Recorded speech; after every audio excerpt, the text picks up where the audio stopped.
Basically जो लोग 4 साल की नौकरी के बाद एक कम उम्र में रिटायर हो जाएंगे, उनके भविष्य का कुछ पता नहीं, उनको पेंशन भी नहीं मिलेगी, उनको ग्रेच्युटी जो 11 लाख रुपए की दी जा रही है उसका भी जो आधा पैसा है उनकी तनख्वाह से कट रहा है।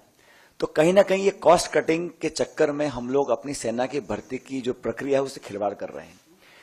सबसे महत्वपूर्ण बात यह है जिसके बारे में आपको दीपेंद्र जी बताएंगे, जो राज्य ऐसे हैं जहां सबसे ज्यादा भर्तियां होती हैं, जहां लोग बहुत चाव से, शौक से और एक मातृभूमि की रक्षा करने की भावना से सालों तक प्रशिक्षण करते हैं, तैयारियां करते हैं और एक गांव में माहौल होता है कि हम फौज की भर्ती की तैयारी कर रहे हैं।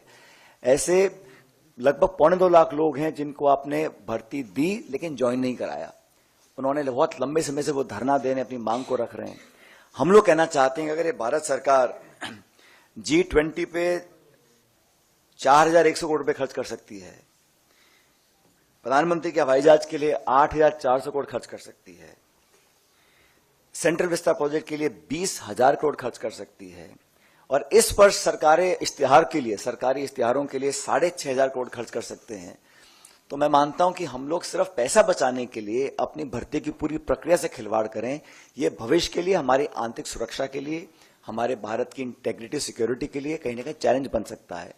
तो हम तो आग्रह करेंगे कि लोगों को नौकरी दी जाए जिन्होंने सारी परीक्षाएं पास करी थी, लेकिन अग्निवीर के माध्यम से, अग्निपथ योजना के माध्यम से जो बहुत बड़ा खिलवाड़ हो रहा है, देखिए भारत की जो सेना है उसके शौर्य को, उसके पराक्रम को, उसकी मेहनत और जाबाजी जो हमारे सैनिकों के पास है उसका कोई सानी नहीं है।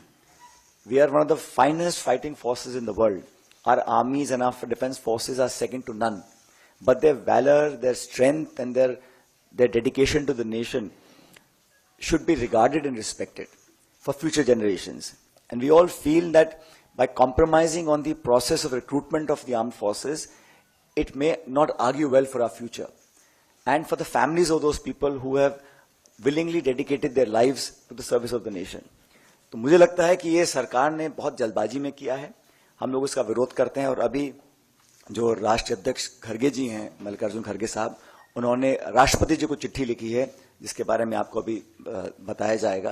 लेकिन हमें मानते हैं कि जो भर्ती की प्रक्रिया है उसको बहुत गैर जिम्मेदाराना तरीके से इस सरकार ने डील किया है और खुद जो सेना के अध्यक्ष रह चुके हैं, बड़े बड़े पदों पर रह चुके हैं, उन कई लोगों ने इस पर अपनी आपत्ति जाहिर करी है। तो कांग्रेस पार्टी उन नौजवानों के साथ है जो भविष्य में सेना के अंदर अपना भविष्य देखते हैं, उन सब लोगों के साथ हैं जो हमारी वर्दी पहनकर सरहदों पर खड़े होकर देश की रक्षा करते हैं। लेकिन भारत सरकार को इस प्रकार की स्कीम नहीं लानी चाहिए थी, हम इसके विरोध में हैं।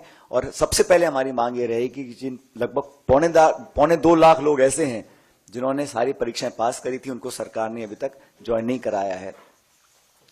लेटर के बारे में आपको अभी दीपेंद्र जी और पवन जी